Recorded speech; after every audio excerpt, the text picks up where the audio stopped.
Hello, and welcome to Line and Mouse Commentary. I'm Holland, and this is my best friend Tori. Hi.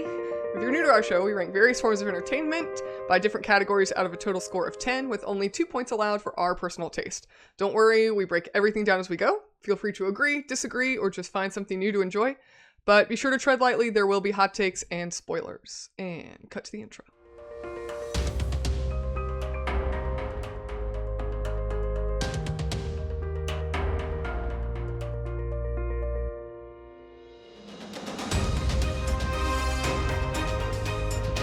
That was a great intro. Thank you. You did a great job. Thank you. Every time. It's the reaction. It's great.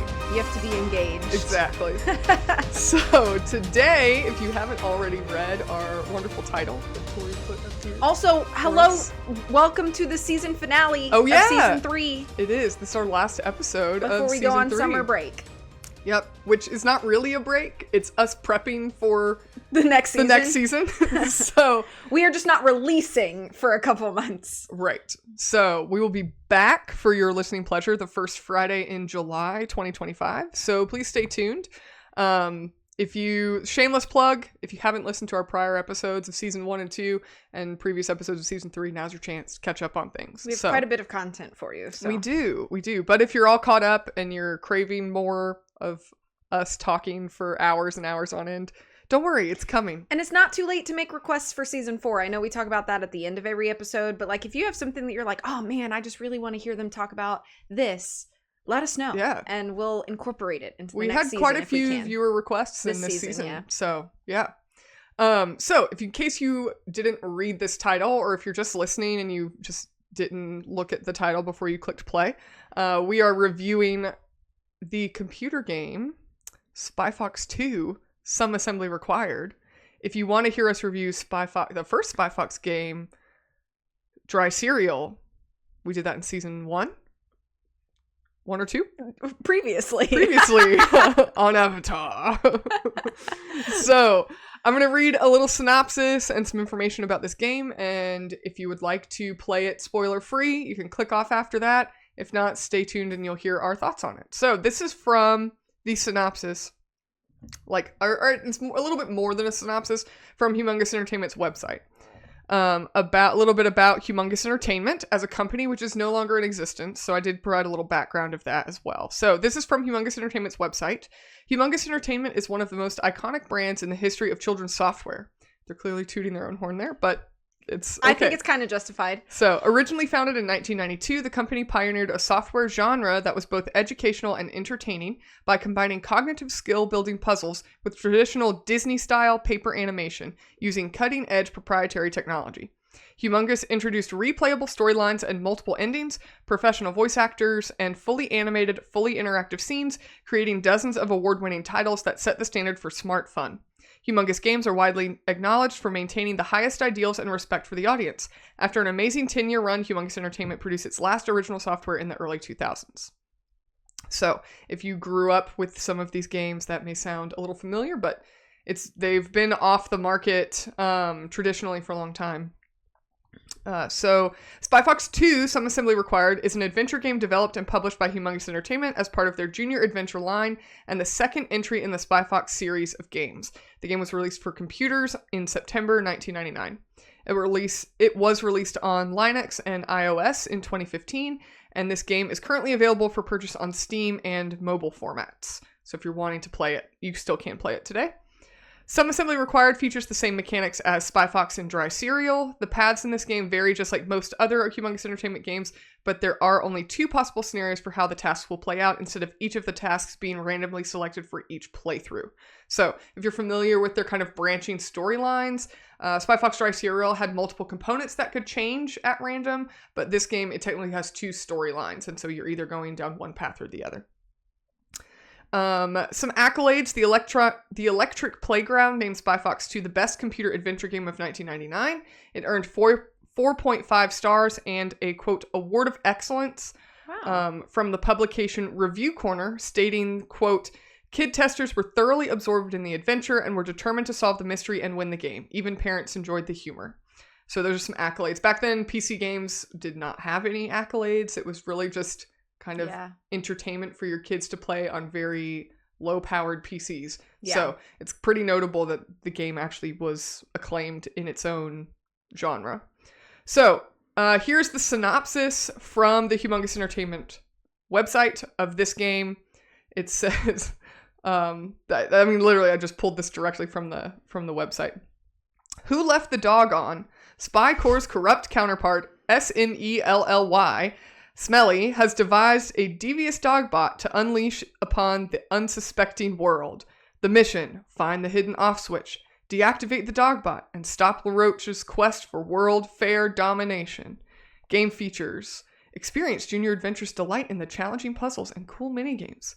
The secret ending is almost as elusive as Spy Fox's modesty. Can you find it?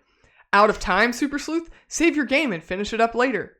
Think you solved the mystery for good? Play again. You may find a whole new adventure awaiting you. So that's So how they fun. marketed it Yeah. back in the 90s. I remember like being a kid and I'd go to like Walmart with my mom or whatever. And even if I didn't get anything, I would always want to go look at two sections. It was always the books. I wanted to go look at the books, and I wanted to go look at the like computer games. And I just remember like a lot of the Humongous Entertainment like jewel cases with like the paper sleeve over them and stuff. And I remember like reading the backs of them. And I remember Spy Fox 2 on the shelf when I was a kid. Yep. So There you go. yeah. Alrighty, so that is all I have as kind of a preview. So, Tori, how about you kick us into our first category? We haven't done video games in a while, so I honestly don't remember the last video game we did. yeah. Which is Nancy bad. Drew and the Seven Keys, Mystery of the Seven which Keys. was this season. Was it? It was. Oh, it feels like. It was before our Oh, winter break. Yeah, so it would have been fall, last Yeah. fall. Yep. Gotcha. All right, so our first category for video games is characters, story, and world. So out of 2 possible points, I gave this 1 point. I gave it only half credit, really not for any fault of itself, because in my opinion, I feel like everything they set out to do, they accomplish. It's just a little short, and it's a little shallow because of that time. And I think that in my perspective as a fully grown adult, it makes the entire experience just feel like I didn't get enough out of it. That is really the summary of like why I gave it only half credit. So I really don't have many negatives to talk about. I don't even really think I have any, but I'll kind of just talk about some of the things. The length is quite short. I played this just very, very recently, and I beat the whole thing in less than 2 hours and 15 minutes. Again, not a negative, it's just a fact. And I felt like the first game took me more time. And again, I don't know, I was mentioning this to you before we started recording, that maybe the reason for that is because I played the first game with you, so perhaps there was banter back and forth between us that was filling time. Or perhaps what you mentioned with different story pieces changing much more frequently in the first game, and there's not so much of that in this game. Maybe that contributed to the length feeling shorter, but it just felt short because it was short. And again, when you're 7, that probably is 8 or 9 hours instead of 2, but for me, it was just like, oh, that's it, that's over, okay, moving on. So for the most part, the plot is very easy. It's very simple. It's made very clear who the bad guy is and what the bad guy is going to do and why it's important for you to stop it. And, it comes down to the bad guy enacting petty revenge through this huge robot dog. And Spy Fox's mission is to, 1, get into the Achilles heel of the robot dog so that he can install the missing stop button or whatever button, off switch. And then he needs to also know the 3 symbol code in order for that button to work. So it's like, okay, pretty clear objective, and I appreciate that, especially for a young audience. If you're like, you need to figure out what you need to do and then figure out how to do it, it can get a little bit confusing, especially for like a young audience. So I appreciate that the goal is made clear. This is what's going to happen by this person, and this is what you need to do, otherwise this will happen. And it's all laid out for you pretty early in the story, and I thought that was okay.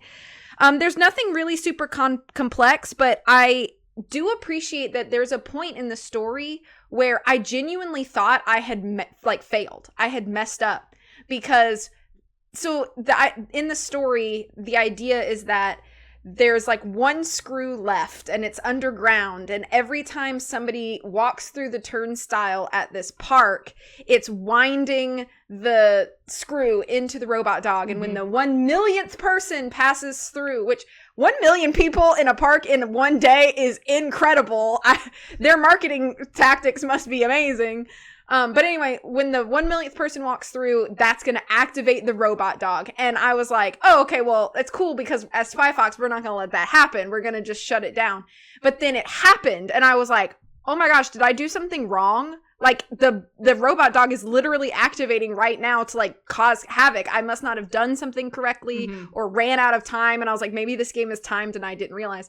And so even for me as an adult, like, there was at least a moment where I felt like the stakes were high. And previously, before that point, I was kind of just chilling. Like, it was very casual. It felt very like, relaxed, and I didn't feel rushed, or there was no like impending sense of doom, really. So I appreciated that there was a moment where I was like, oh no, like, I think I actually messed up. And then it turns out it's supposed to happen, and now whatever.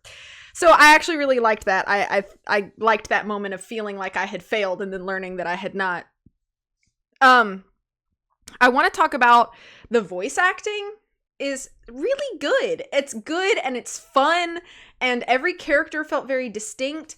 I realized as I was playing this game, and I actually streamed this game, so I had people in my chat look this up and confirm this for me. There are multiple voice actors that worked for Her Interactive in Nancy Drew games, and as y'all know, I'm a huge Nancy Drew fan, and I was like, holy cow, like, are you telling me that this character was in this Nancy Drew game that I know so well? No wonder I recognized something. Like, even if the voice is slightly different, because voice actors are so good at like sort of camouflaging their voice, I knew something about it was familiar. And so I learned this, and in the credits it talks about how the voice acting was recorded in Seattle, and I was like, that makes sense. They must have been Seattle-based actors, like voice actors, and I just thought that was really cool. Just like as a little aside. That is really cool. Yeah. There's really not much growth of any character in this entire game. So maybe that also kind of contributes to the fact that I really only gave it half credit. Not that I'm expecting some sort of like, huge character arc or this big growth from some character, but literally. Actually, if you had played, so you played the Venus Flytrap playthrough, if you had played the other one. Which I don't even know what the other one is. The off switch is in the Restructolux, which is like, it like disintegrates, and so then you have to take the Restructolux and you have to restructo. Okay. It's like this, it's like one of the booths in the World's Fair changes. Okay. So that there's where you take the Restructolux and you use the vacuum gadget you didn't use. Yeah. And you suck up the particles and then you put it in the Restructolux and then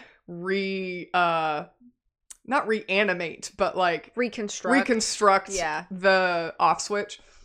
If you do that playthrough, the Caped Cod fish is like depressed because nobody likes the Caped Cod anymore. And when you go into the you need his cape for one of the tasks instead of his goggles.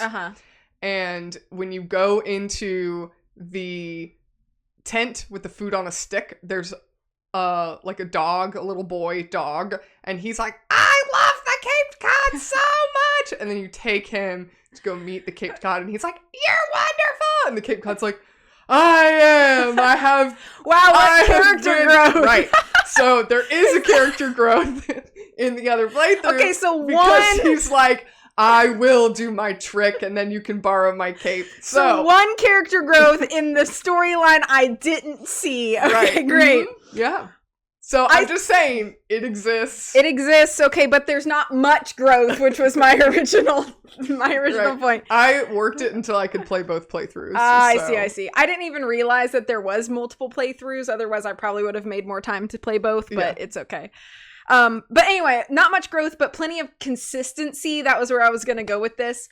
Spy Fox is Spy Fox, and he's what you expect from Spy Fox, and he hits the character notes exactly as you expect him to. And sure, he's not necessarily doing anything unexpected of him or anything like that, but I think in any media that's geared toward children as young as this is, that consistency is not a bad thing. You know, it just kind of structures the story, and like especially the character you're playing as. You kind of want that nice, consistent, constructed character that feels like they're fully confident in navigating the world that you're navigating.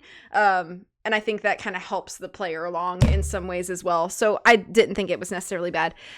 Characters, they literally show up to fill their purpose and then they're kind of done. And I don't really mean that as a negative, but there are quite a few characters. And again, kudos to all the voice acting, because they really do feel nicely animated and like alive in all of those ways. But once they kind of fill their purpose in the story, you don't go back to them really for anything. So it's just kind of what it is. You know, it's, I need this from this person, but they need this before I can get this. So it's really a chain effect. And you see that a lot in like point and click. I'll talk about that more a little bit in mechanics. But, you know, characters aren't here to like grow and change and show you deep things within themselves and make you feel feel poignant and like reflective. Like none of that exists, but it doesn't really have to in this media. There's really no moral or like lesson taught either, other than maybe don't make fun of people when they're little because they could turn into villains when they're grown. But I didn't think that was necessarily like a clear directed message that was given to anybody. Right. So it is what it is. I think it's just kind of the story that they built for the character of LaRoche, so he had some sort of reason to be a villain, but it wasn't harped on too long. So all of that to say, while it's all good, it's just small for what it is, and you know, that's why I just gave it half credit, so 1 point out of 2. All right, so for character, story, and world, which is our first category, I also gave this 1 out of 2 points, so same score as Tori. A lot of the things you said, I also kind of had those same notes. I do think that the game is pretty short. It took me about 1 to 2 hours to play through as an adult, and I think it could be done even shorter than that. I do like how this game has a lot of throwbacks to game 1. So Bee Bear is a character, she's recurring from game 1. There's a reference to the pig. They're one of the trophies in the ice skating rink. If you click it, he talks about how it was some pig won the trophy or whatever. He normally plays Go Fish. So it's a reference to the first game. So I like that there's some continuity between the last game and this game. It does feel episodic and a continuation of the first game. I think the World's Fair setting is really interesting. The fact that the S.M.E.L.L.Y organization is like a society of meaningless, evil, larceny, lying, and yelling. Yeah. Like, I think it's funny. Yeah, I do too. It's appropriate. It's very, very age appropriate. And I think the World's Fair is a really interesting setting for this game because you can have multiple different booths and science exhibits and people and characters, and it's very varied while it all contextually makes a lot of sense. Yeah, I agree. So I thought that was smart versus the last game where you're on one Greek island and all of the characters have to fit that world. This allows a little bit more liberty in having these kind of weird eclectic characters. I think LaRoche as a villain is way more comical than William the Kid from the last game. And I think that it's a nice pivot, like a nice change of pace. It still feels very consistent with the Spy Fox world, but he seems more like this, I don't know, kind of like Dr. Doofenshmirtz from Phineas and Ferb, rather than like a menacing, evil James Bond villain. Mm-hmm. But yet it all stays very age appropriate.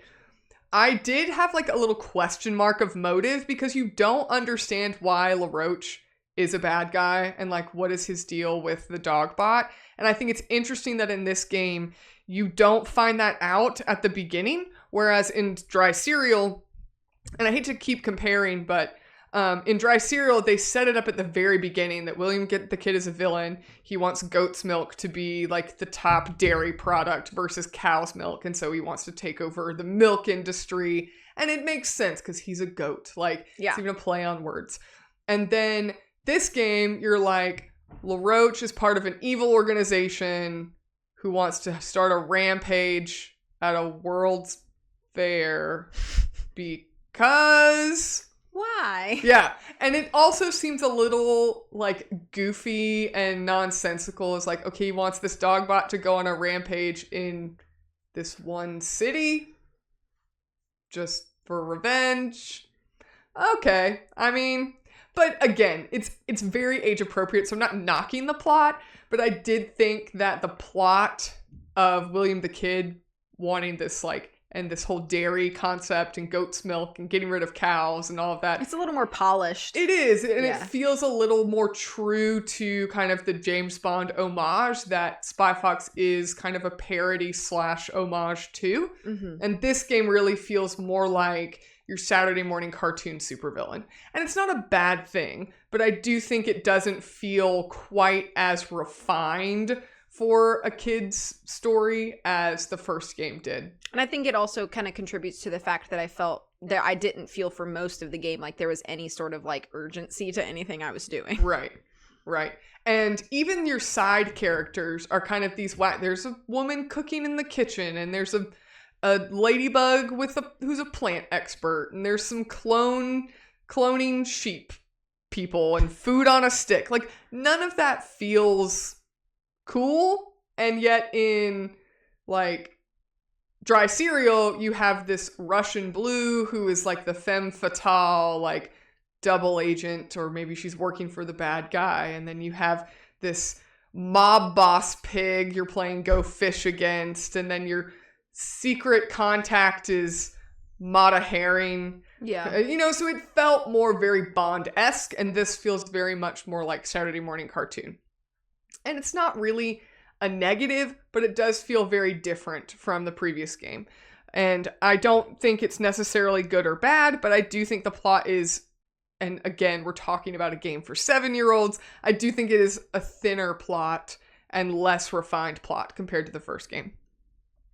I do like that all of your informants, your minor characters are all really interesting and eclectic, kind of like you talked about. I think that the jokes and homages are really funny with these different characters, like Dolly, or the two sheep, which is Dolly, like the cloned sheep, and they're working in a cloning booth. Like, that's funny. Yeah. The fact that Walter Wireless is like Walter Cronkite, or like Tom, like Walter Cronkite. His voice even sounds like the newscaster, and then he's gotten information from a microfish, which is literally a microfish is an object, and then he's going to talk to a very tiny fish who has this message. It's going to go straight over kids' heads, and that's fine, but it is interesting that adults that are watching, making sure, and this is in the era where, the family computer was somewhere in the central in the house. Yeah, it's like in the corner of the living room or something. So mom and dad walking by are going to find it entertaining, even if the kids aren't going to get it at all.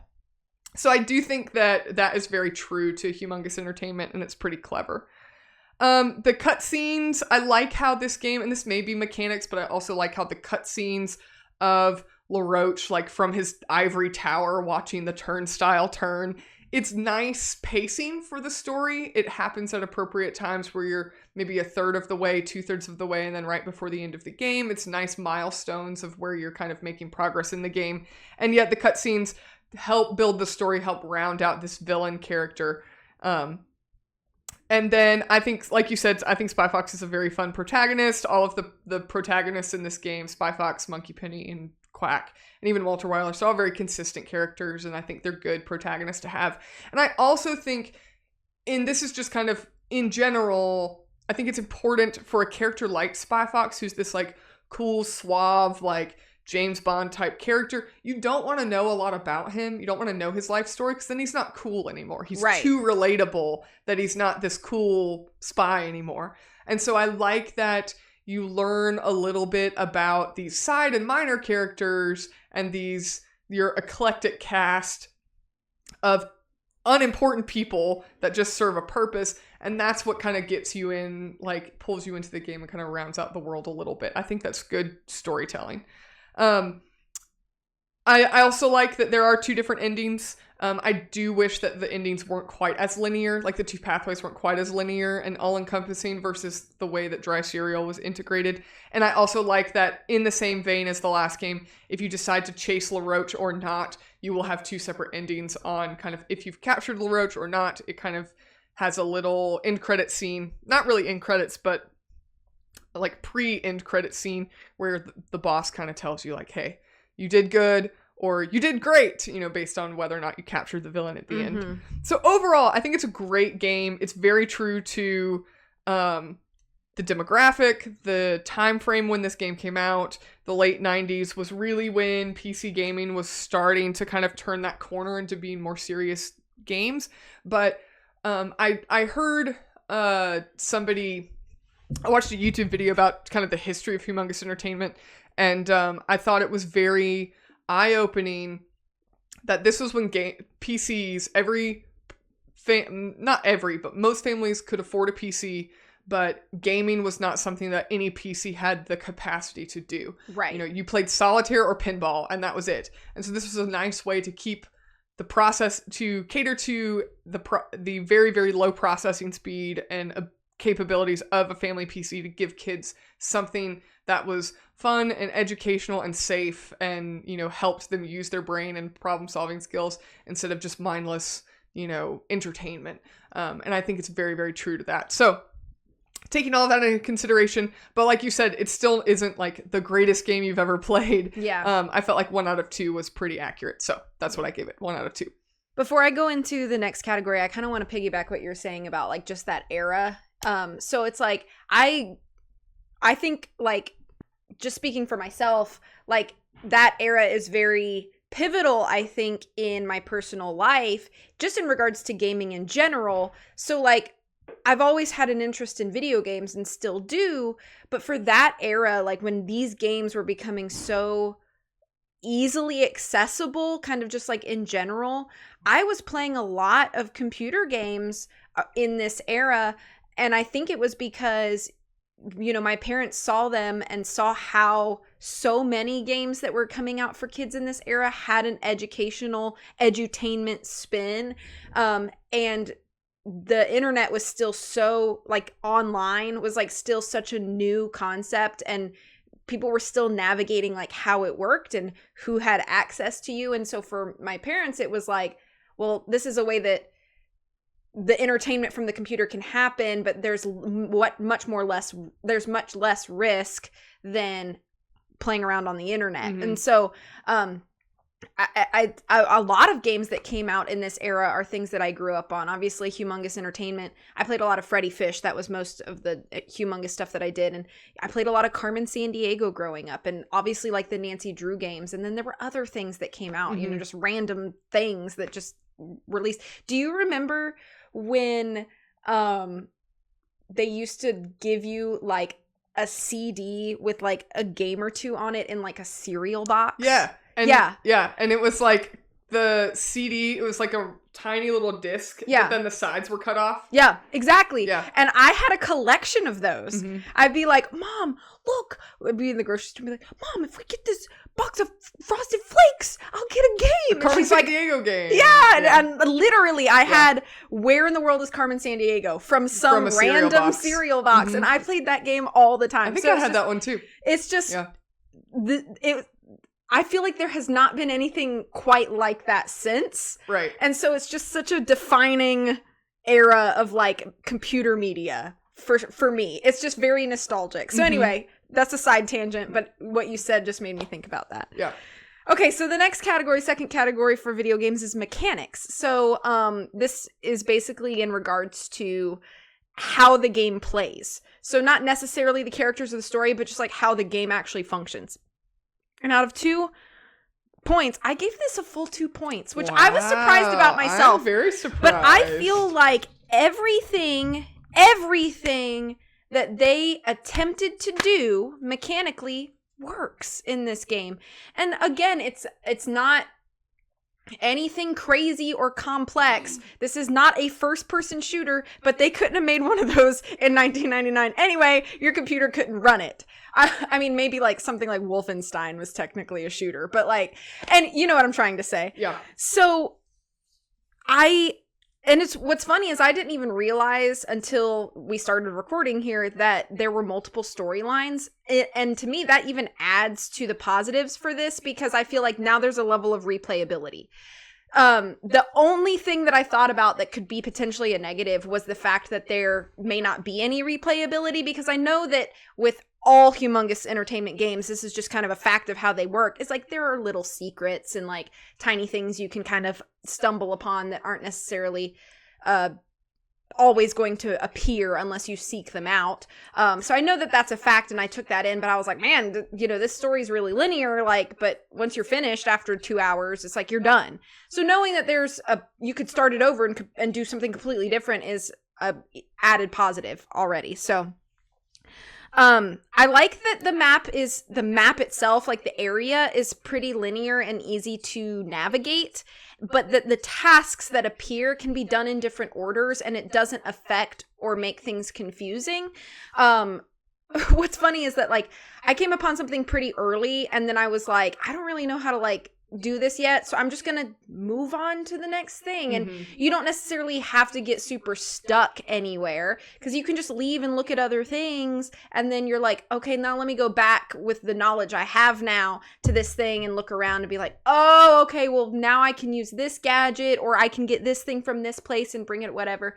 And so because of that, I could see even somebody who did the same storyline as me, I could see them doing tasks in a much different order than I did, and it not affecting or detracting from the story in any way. I think that's neat, especially because it's like, you know, you could imagine being 8 or 9 years old and playing this game, and then your friend down the street also has this game, and you always do it in this way because it's just the way your brain works, and your friend does it in this way because it's the way their brain works. And I just think things like that are really neat, and kind of lend itself to just like a fueled variety amongst players. I like stuff like that. This game is not difficult. I want to make that very clear. It's not difficult. There is no trippy, like, oh my gosh, you know, latte making.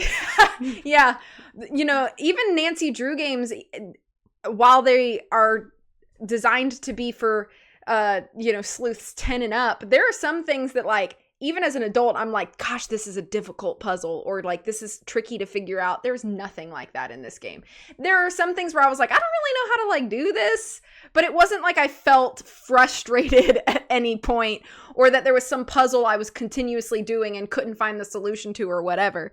It's really not difficult. But one thing I will say is that if I got distracted at any point or found myself zoning out during conversations, my next step did end up muddy. So I think you have to be an active listener, because, and maybe it's because I watch a lot. I watch almost everything that I could possibly watch with subtitles.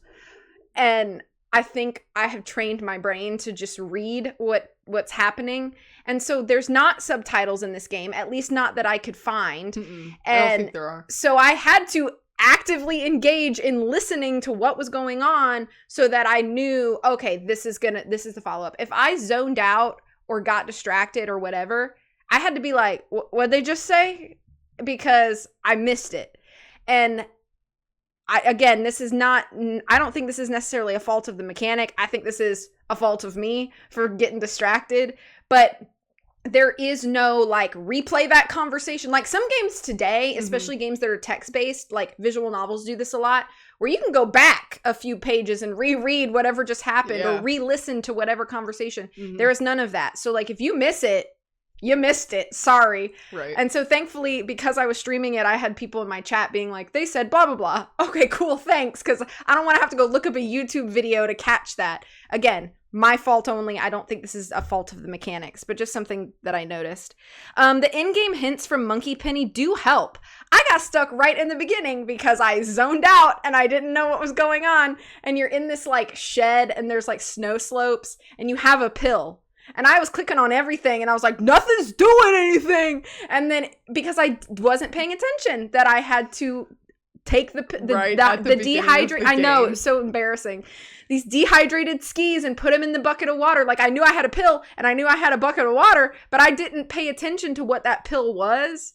And then, so I called Monkey Penny and she helped me out and it was cool. She's a real one. Yeah. So, you know, I think that's a helpful, I like games that have sort of confined information where you don't necessarily have to like, let me close the game out and go on these forums or Reddit or something to get hints. Like I can use what's built into the game to help you. Yep.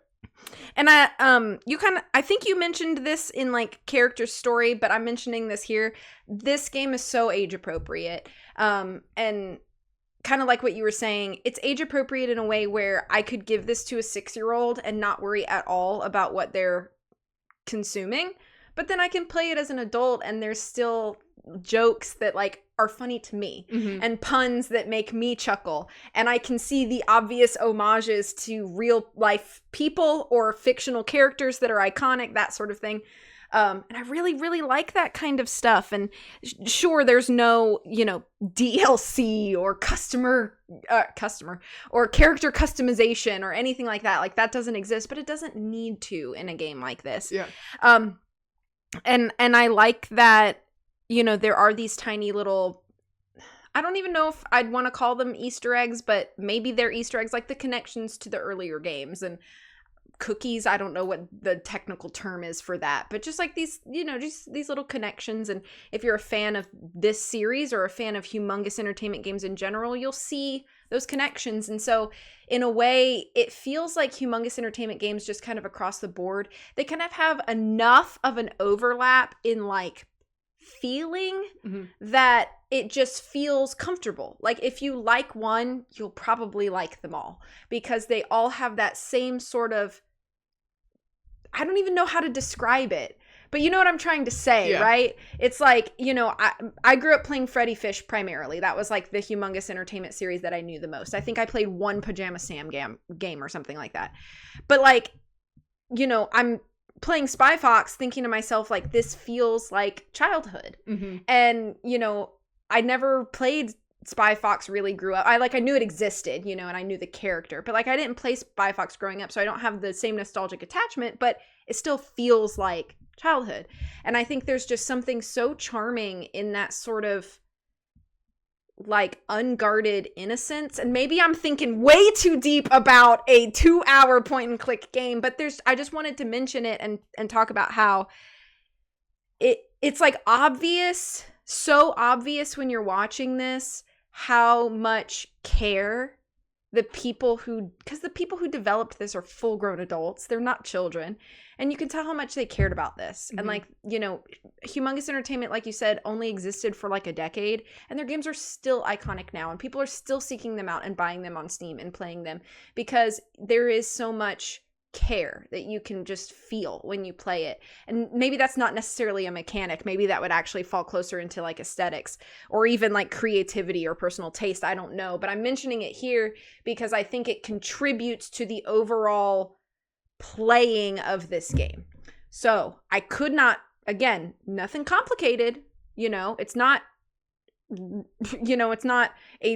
Skyrim or anything like that, you know, that's considered one of the best video games of all time, but for what it is, it does everything it should and it does it well. And so I really couldn't deduct any points at all. So full points, 2 out of 2 for mechanics. Alrighty. So for me, for mechanics, I gave this 1 out of 2.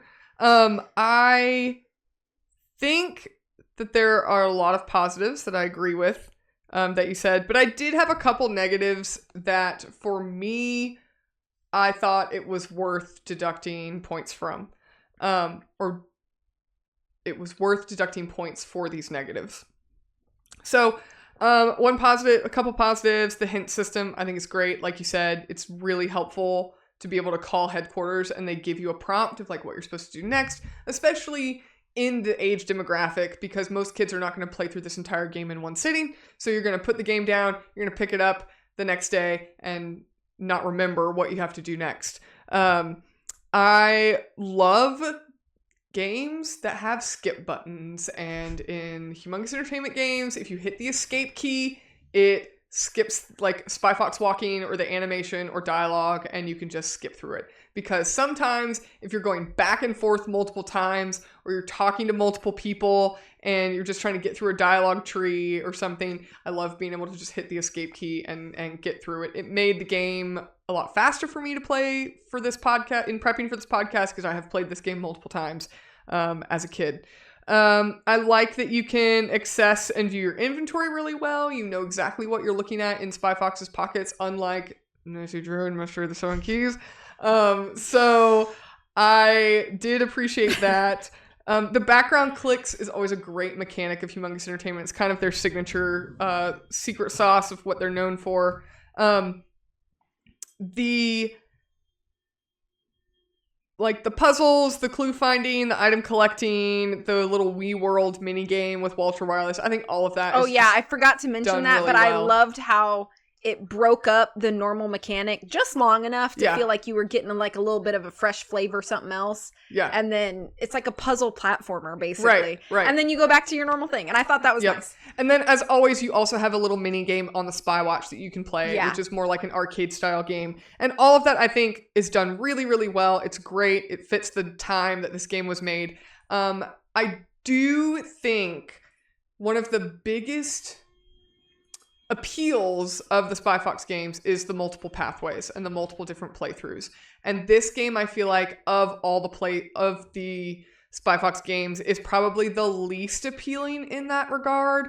One thing specific, and this may just be me nitpicking, but here's a for instance. In Dry Cereal, let's say you and I are playing this game because we live in the same house, and like we're playing on mom and dad's computer back in the 90s, and 2000s really, if it came out in 99. So we're playing this game. I start up my game, and it's going to have pathway A. You start up the game, it's pathway B. We're playing a totally different game. There's aspects that are the same, but it's totally different. And then our other sibling puts in the game, and they got another pathway. So we're all playing different games but we didn't have to like when we start up, the save file opens as its own playthrough. It's randomized upon startup. This game starts up with the same pathway at every startup. For you to get a new pathway, you have to play through the entire game, get to the end credit scenes, and click new game, and then it will upload a new playthrough. And I think, personally, that's a bit of a detriment, because maybe I've played this game, so you have to play the Venus flytrap all the way through before it gets before you can do the Restructo Lux play. And those are the only two playthroughs. And nothing else is randomized. The Venus flytrap playthrough is locked in. Everything you encounter in that game is its own thing. The Restructo Lux playthrough is its own playthrough. Everything in that game is unique to that playthrough. So I understand why the game would process that way, because it is more streamlined, I guess, in developing the game. But I would expect that from game 1, and then for game 2 to be more complex, like Spy Fox and Dry Cereal.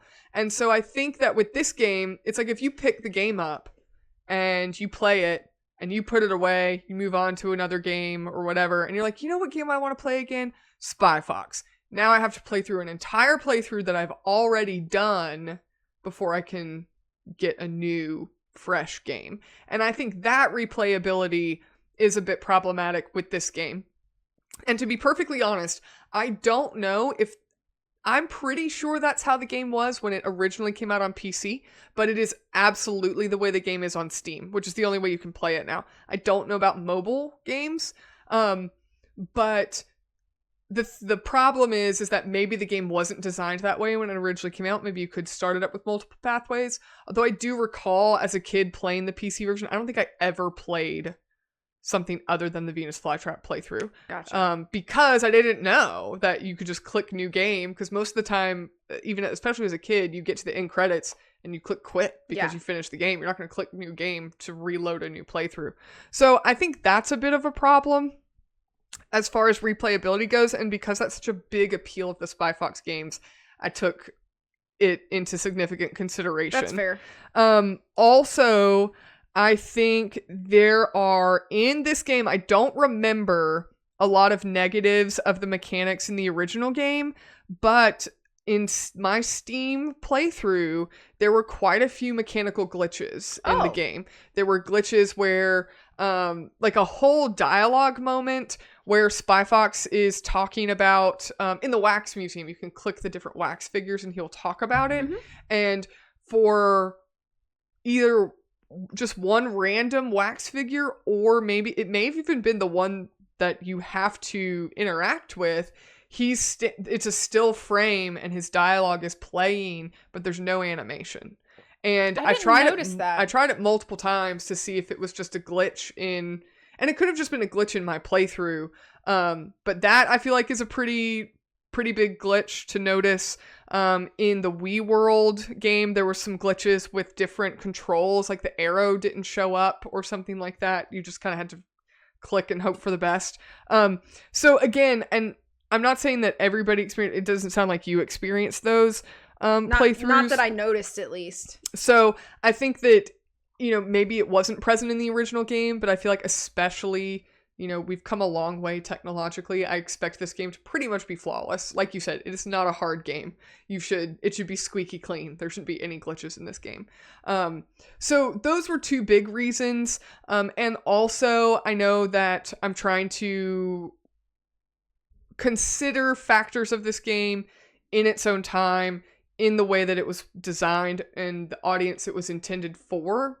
But because this is a bit of an apples to oranges comparison of other video games, I do think that it has some deficiencies, and comparing it to other Spy Fox games, I think mechanically this is a weaker version of a Spy Fox game compared to even the last one we reviewed, Dry Cereal, and even the subsequent one, Operation Ozone. I think this is probably mechanically and pathway wise one of the weaker games, so I didn't give it full points. Interesting. So 1 out of 2. I wonder if our difference in perspective here has a lot to do with our previous experience. Oh yeah, because sure. You know this so much better than I do. So all these things that you're pointing out are things that I'm like, I had no idea. Yeah. So you know what I mean? Yeah.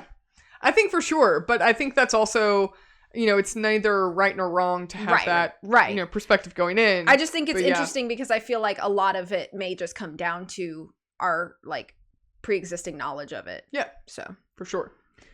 Okay, so third category is aesthetics. And out of 2 points, I give this 1.5 points.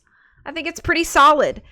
This is the Humongous Entertainment style. I kind of touched on that a little bit. It's fun. It's iconic.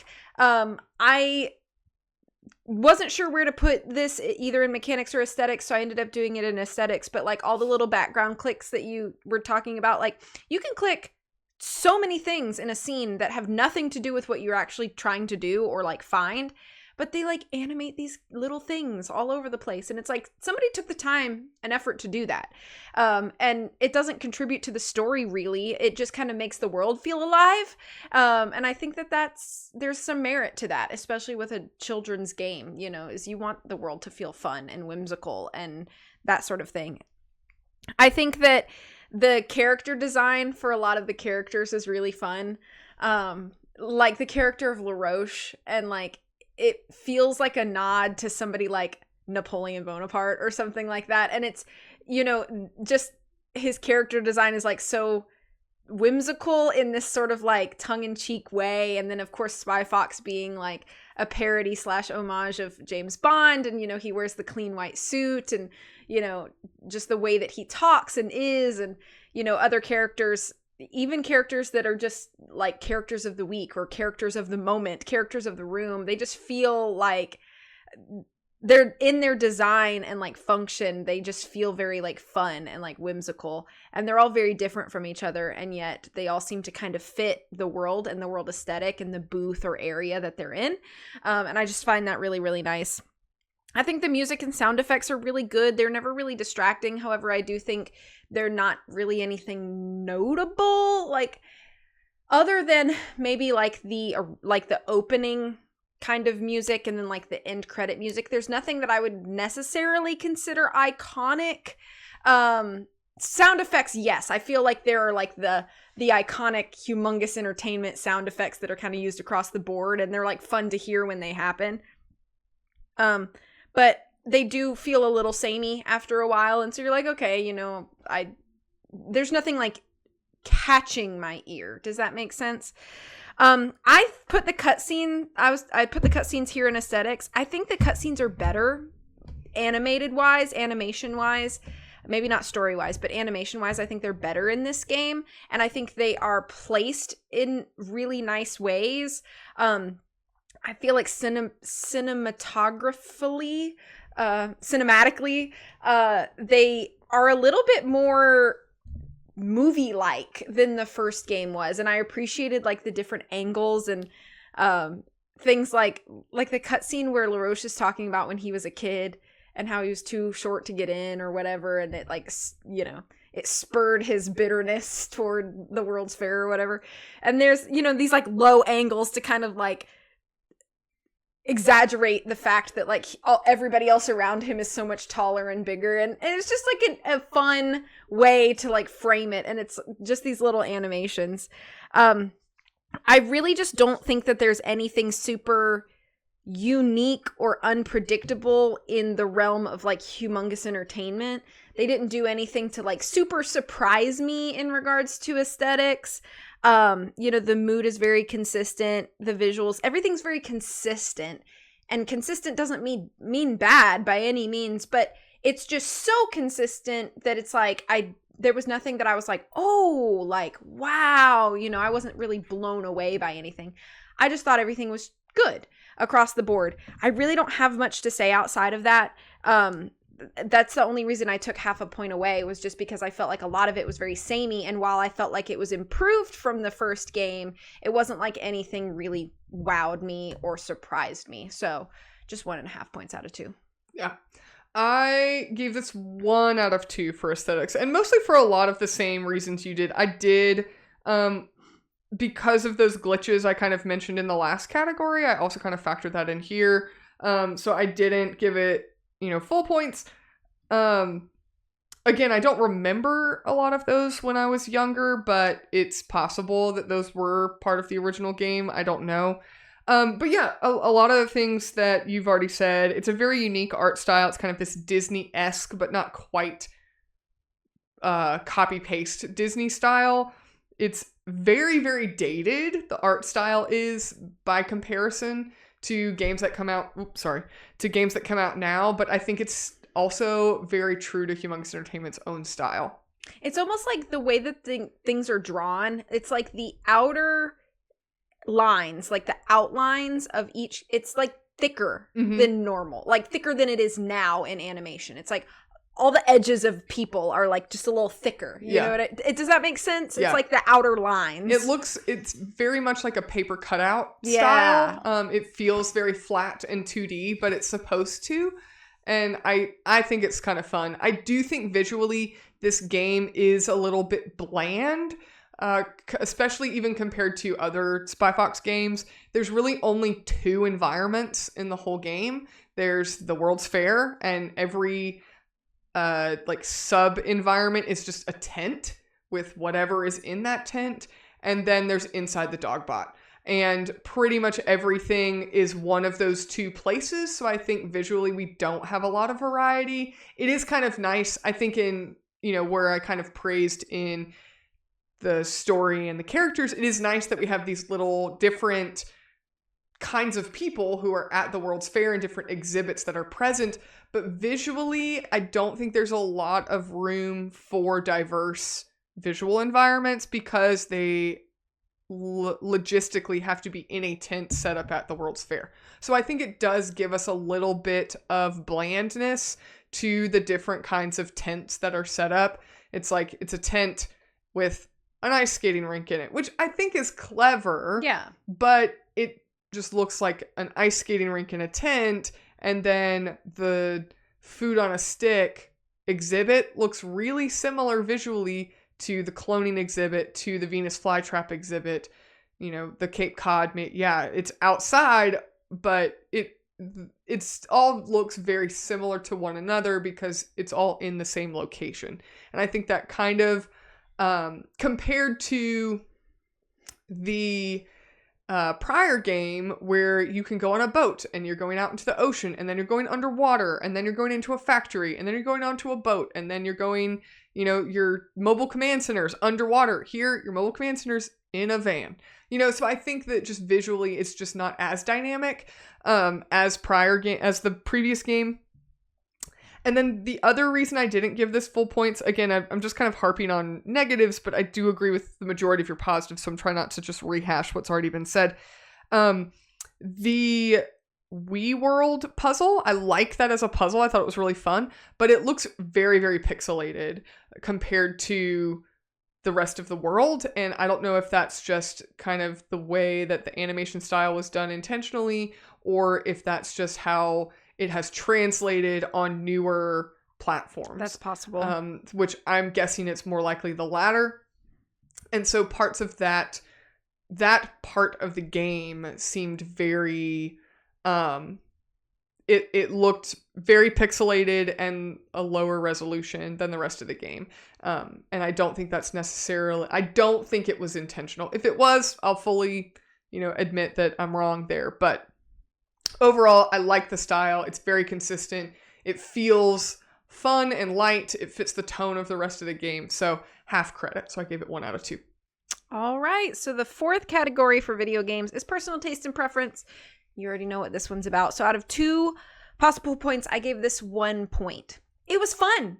I personally liked it better than dry cereal. Don't know why. I can't really pinpoint it. I was just having a really good time with it. I don't know, but it's really not for my demographic, obviously.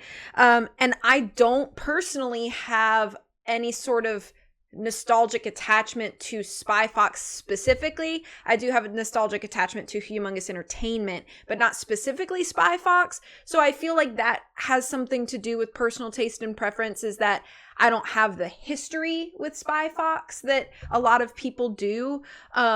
But I fully acknowledge that, I was just having a good time with it. So because of that, I really just felt middle of the road in regards to my personal preference, and I just wanted to give it 1 out of 2. I don't have much to say outside of that, other than I couldn't really ask for more from it, but, I just don't think I'm going to play it every year either. So, I think I may not play it again. I don't know. But not to say that as a negative, but just that there are other things that I could spend my time on, and I feel like I got my full enjoyment out of this, and I'm happy to move along. So 1 out of 2 points. Alrighty, I also gave this 1 out of 2 points for personal taste. Between the Spy Fox games, this one's probably my least favorite. I do enjoy Spy Fox. It was part of my childhood growing up. I'm a big fan. I have a lot of nostalgia tied to it. But this game, out of the 3 main series games, this one's at the bottom. So Dry Cereal and Operation Ozone I enjoy those games a whole lot more. And this game, I feel like it just has a little bit less to offer by comparison to those other 2 games. I think the villain isn't quite as enjoyable. I think that the story is interesting, but this to me feels like the first game and an underdeveloped game compared to the other 2 games. And so for that reason, I just don't typically like it the most. And it's certainly, although Spy Fox is a piece of my childhood and I really, really enjoy it, I do think that it's not the Spy Fox games are not the top of my list when it comes to video games. I'm not going to play this more than, once or twice ever as an adult, just because there's just not a whole lot that it offers me. Sure. And I also typically, for playability and replayability. I just don't like the fact that I have to play an entire playthrough that I've played multiple times before I can play the like less common playthrough. And so that just kind of frustrates me a little bit. But what I did and what you can do too is if you get through a whole save through, you can do like multiple save files and just save at the beginning when you get through like the very first credit scenes. And you can save the game there and then just reload that save. And so you can go back and play that. So that's what I did as a kid with Spy Fox. I would make multiple playthroughs and save it like at the beginning and then get to where you find out which pathway it is. And then you can go back and just always reload that save whenever you want to play that pathway. It's like what I did with Nancy Drew growing up when there was like a puzzle or like mini game that I particularly liked. I would have like a save file like right where it started. Yeah. So that if I wanted to go just like play that mini game, I could boot the game up and just load that Exactly. Just reload that save. So, but I do love Spy Fox. I think Humongous Entertainment is a gem, and Spy Fox I think is the best games that you should play of Humongous Entertainment. If we're excluding the Backyard Sports series, because those are pretty great too. Yeah, those are fun. Of the adventure games, Spy Fox all the way. So 1 out of 2 for me. Okay, and our final category is creativity. So out of 2 points, I gave this 1 point. I think it's definitely iconic. Both within the realm of like Spy Fox being what it is and like how many people love Spy Fox, and Humongous Entertainment and the iconic era that they existed in and how they made their mark. And I feel like when you look at the history of PC gaming or video gaming in general, like you have to at least acknowledge them, because I feel like they really did sort of lay sort of like a bar, I guess, for like edutainment children's titles. And, you know, if you existed in that era and had a computer at home, you at least knew what Humongous Entertainment is, even if you didn't own any of the games. Somebody you knew was playing a Humongous Entertainment game. And I respect them for what they were. But as far as creativity goes, I do think that a lot of their games do tend to be kind of formulaic within themselves. And again, it's not a bad thing. As a grown woman, I am not the demographic for that. And I think you kind of have to have that formulaic foundation for children to be able to navigate it with the logic that they have at that point in their lives. So it's not a bad thing, but because of that sort of formulaic base, there's only so much deviation that you can really make before it's just a different game entirely. And so I have to acknowledge that the bounds of creativity are only so high. Like there's only so much that they can go to before they have to kind of cap out. So just acknowledging that, I think within Humongous Entertainment and point and click games alike, this game is not the most creative. You mentioned things, I mentioned things that's like, could have desired a little more in this way or whatever. And again, it's not bad. It's just not the most creative that they could have come with, and yet creative enough that they made their mark. So that's kind of why I'm just giving half credit there. So 1 point out of 2. Yeah. And I also gave this 1 out of 2 for creativity. So, and also fun fact, in case you're new to our show, we typically have one total points for creativity, but for video games we do 2, because we acknowledge that there's a lot of creativity that can happen in the video game sphere. So I also gave this 1 out of 2 points. Although this game isn't close to one of the best PC games, I do think it is a product of its time, and it's part of a video game era we probably won't see again. So for that, it's kind of a time capsule, and I think it's worth preserving. But I do think that is for all of Humongous Entertainment and not necessarily this game as a standalone. So that's the primary reason that I give this half credit. I do think that Spy Fox is a very creative game. I do think the concept of, hey, let's make these anthropomorphic animals as a spoof/homage to James Bond for kids ages like 6 to 10. I think that's great. And I think it's very clever and creative, and the way that they approached it never insulted the intelligence of a kid audience. It never tried to introduce kids to things that parents wouldn't be comfortable with. It stayed respectful to child audiences. And I think I think it's a piece of media that we're not necessarily going to ever see again, because we don't have that. I don't think we're ever going to go back to a family computer in the middle of the house that mom and dad are walking by and monitoring their kids. Yeah. I mean, kids are getting their own tablets before they're able to walk. So I think it's kind of a sad thing. If you want to have a social commentary on it, you could. But I think that era of gaming is a bygone era. Yeah. And it's now history. It's not the current, I guess. It's not the current atmosphere of gaming for children. It's kind of like the old internet flash games. Like, that's just an era of the internet that's gone away. I played a lot of those too. Yeah. And I think that in a way we allow for the category of creativity to include things that are iconic, that were milestones, that are, unique. And I think that Humongous Entertainment games and games of that style are very unique to their time. And so I think Humongous Entertainment still kind of stands as this very unique period of video games, children's entertainment, children's edutainment media. And so for that, I think it deserves credit in some aspect. And so that's why I gave it 1 out of 2 points. Awesome.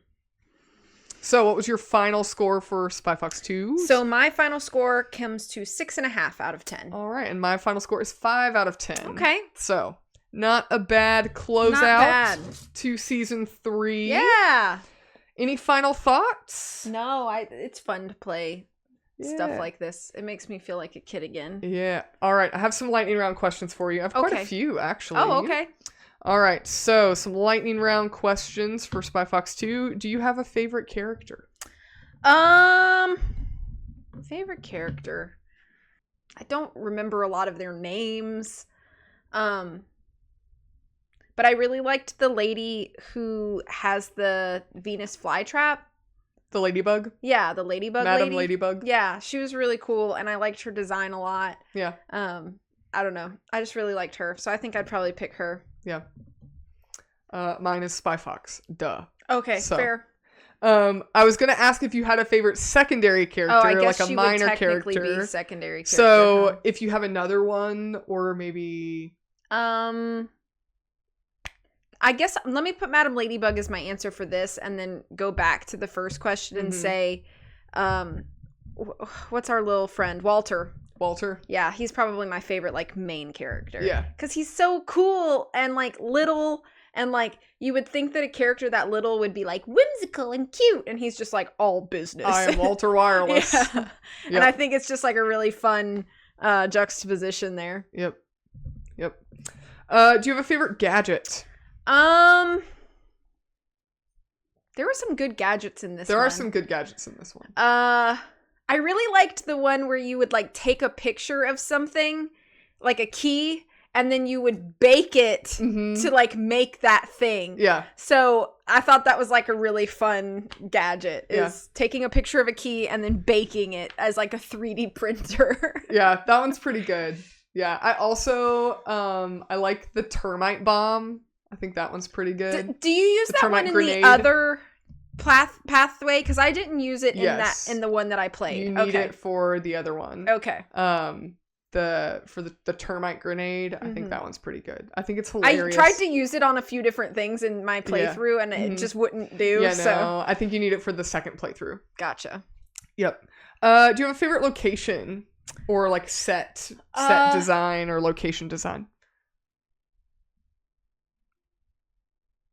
I liked the, like, Venus flytrap, like, hidden nursery or whatever. Like, I thought that was really... In the Dogbot? Yeah, in the Dogbot. And, like, you have to wear the dark goggles to go into, like, the crazy sunlit room. It's, like, fake sunlight. Yeah. And I just thought that was fun, like, that whole little area. I like how in that room there's, like, plants that are, like, dying from water. From dying of thirst. Yeah. Yeah. I think my favorite is the food on a stick, because if you click the curtain, it will play different ads. Oh, yeah. I didn't even try that, I think. Yeah. And my favorite one is, that would be my next question. Favorite animation / cutscene / hidden click. So I'll go ahead and say mine because I was. Mhm. But the food on a stick, and there's one where it's a commercial for lard on a stick. And it's the funniest thing ever, and I've remembered it, like, we've talked about it my whole life, but it's lard on a stick, and they have different flavors. So That's funny. I'm not going to spoil it anymore, so you should click it and watch it yourself. I admittedly did not really do any of the, like, I did do some hidden click stuff, but I didn't, like, take note of a lot of them. So I would say I'm probably going to choose a cutscene, and it being the one I mentioned earlier about, like, LaRoche when he was little and him not being allowed into the World's Fair. And the one guy's just like, with his hand. And it's like making him look like so tiny, like tinier than he actually is. Yep. So I'm going to pick that one. Yep. Okay. Which game do you like better, dry cereal or some assembly required? Surprisingly, I think this one for me, I liked some assembly required a little bit more. I don't know what it was about it, but I don't know. I was just like chilling. Yeah. I felt like really relaxed and calm and just like, maybe that's not a good thing. Maybe it's because it's a simpler story, like more linear. But I don't know. I just was enjoying myself a lot. But that's good. I mean, that's the point. Yeah. So, would you be interested in playing Operation Ozone? Yeah, sure. Which is the next one. Yeah. Yeah. I like that one better. You didn't answer which game you liked better. Oh, dry cereal. Yeah. I did like dry cereal better. And it's a hard, I would just, spoiler alert, but it's a hard pick, which if I like Operation Ozone or dry cereal better. Okay. It's both, like a toss up for you. I think they're both really, really good. Sometimes I think Operation Ozone kind of ekes out. I think the story is pretty hilarious. But anyways, okay. What adventure would you create for Spy Fox in a new game? It's 2025 and you can create a new game for Spy Fox. I don't know the story of Operation Ozone. Well, you have to come up with a different one. You can't steal that one. Right, but I don't want to accidentally duplicate. You okay. Won't. I think it would be funny maybe to maybe do something. I was going to say like maybe some sort of like if this might be more difficult, but like if Spy Fox had to do something with like the 7 wonders of the world. And so there's like a bad guy and he's like trying to not destroy, but maybe he's trying to like deface the 7 wonders of the world. And so there's like a level of travel involved. Yeah. Where Spy Fox would have to travel to the 7 different wonders of the world and like stop them, or if he's not fast enough, maybe like reverse the damage or something like that. Yeah. Something like that could be fun. That's a good one. Yeah, because I'm trying to because there is like a level of edutainment, so like something like that could be fun, but still under the guise of like educating. Yeah. So. Yeah. That would be a good one.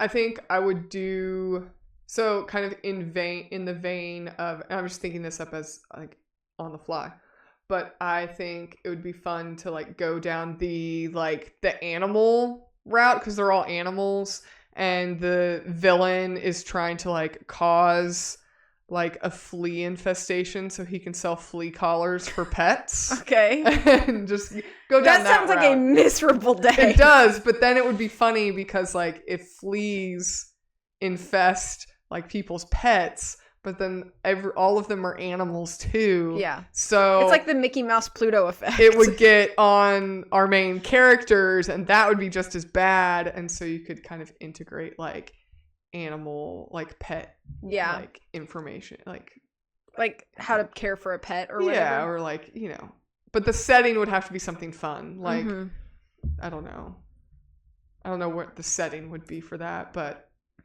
that's what I would pick. That would be fun. So they have like a lab where they're like multiplying all these fleas and like you have to get into the lab and like I don't know. Maybe you have to like release the fleas onto like, I don't know, some other kind of animal and like that's how you win. The bad guys. Yeah, that would work. Yeah. Maybe the bad guy is like, I don't know. Maybe he's like a woolly mammoth or something. Yeah. So he's got like lots of hair Yeah. that the fleas could all get in. And he's trying to like, I don't know, but something like that. Something that's just like completely like off the wall and wacky would be what I would want to do. All right. So if you had the choice, this is the last question. If you had the choice to revitalize the Spy Fox character, what media would you like to see him in? So either a game, a TV show, a movie. Well, a graphic, I kind of have two answers because I would love to see Humongous Entertainment revive as a company. So I would be totally for that. But aside from that, I would love to see him like Spy Fox in like a TV series, like a children's animated series. Like, you know, move over, Bluey. It's Spy Fox time. You know what I mean? Something like that. It's just, you know, 8 to 10 minute episodes that you could do 2 in like a 30-minute block with a couple commercials in there, and like you'd be set. Or you could do it on like PBS. Like public television. Something like that. So it's educational. And he like solves a different case. It would almost episode. It's almost like, and I feel like because of the spy idea, genre, you could have something where it's like worldwide travel or something like that. In the way that like Wishbone was about like literature, you could almost do something similar with Spy Fox, and it's like locational based, like location. It's either like geography or like it could be science or like technology. It could be like technology a STEM based. That like could be STEM really cool because it's like the gadgets and stuff. You know, and then like you would, because you have Carmen Sandiego, which was very geographically based. So maybe you wouldn't want to lean too close into something like that. But you could do something STEM based, and I think that could be really nice. Try and get kids into like with all the gadget stuff. Yeah, that'd be cool. That would be fun, and you could have kids learn about like circuits and like amps and voltage and things like that. Cool. Well, any final thoughts before we end season 3? Do you have an answer for that question? I was going to say TV show. Okay. Yeah. Like a kids, kids TV show. I guess just thank you so much for watching us. Yeah. Let us know feedback about the video format that we introduced in this season. It's fun for us to do it, I would say. So if it's fun for you guys to see the video versions, let us know. And if there's anything that you think that we need to finesse further or improve, constructive feedback is helpful. So you can always reach out to us either in the comments or socials website, or our feedback form on our website. Yeah. So, and we will be back in July, for season 4. I'm also thinking this, I've not talked about this with Tori yet, but if I'm thinking on our website, we have links to all of the content that we cover, and I'm toying with the idea of putting out the content prior to the episodes instead of waiting till the episodes come out. So if you want to prep before the episode drops, you could prep and then listen. So if that's something you would like to do, let us know in the comments, because otherwise I'll just wait and drop the content after the episode premiere, so it's like a surprise. But if you think it would be more fun to know in advance what we're prepping and what the episodes are going to be, so that you can prep too, and then by the time the episode drops, you can enjoy our commentary on it so you're not blind, let us know, because I was thinking about that today. I'm kind of working on some content links on our website. It would change the game that I play on our Instagram every other week, which is Guess What's Coming. Right. But I could figure out an alternative. So we may mix things up, but let us know. That's just kind of a throwing that out there as an option for you guys, since you may respond better if you hear it from us asking instead of on our socials, because not everybody likes to have their social media crowded with everything. So, any final thoughts? See ya in July. Yeah, we'll see you guys in July. Thank you guys so much for joining us on this episode. We hope you had a good time. We sure did. Thank you so much for all of your support this season. If you have an idea of what you'd like to review next, you can leave us a comment. Use our suggestion box on our website, lionandmousepodcast.com. There you can also find links to our show notes, Patreon, socials. If you could, please rate and review this episode on wherever you listen to podcasts. Like and subscribe on YouTube if you're doing that. It just helps us reach other people, helps us get good feedback on what you guys like and don't like. it just also helps us reach whoever we can. Thank you guys so much for your support on season 3. We have so enjoyed making this content, and we're so glad that you've been here along for the ride. We will catch you in season 4. Thank you guys so much for listening, and we will catch you in the next one.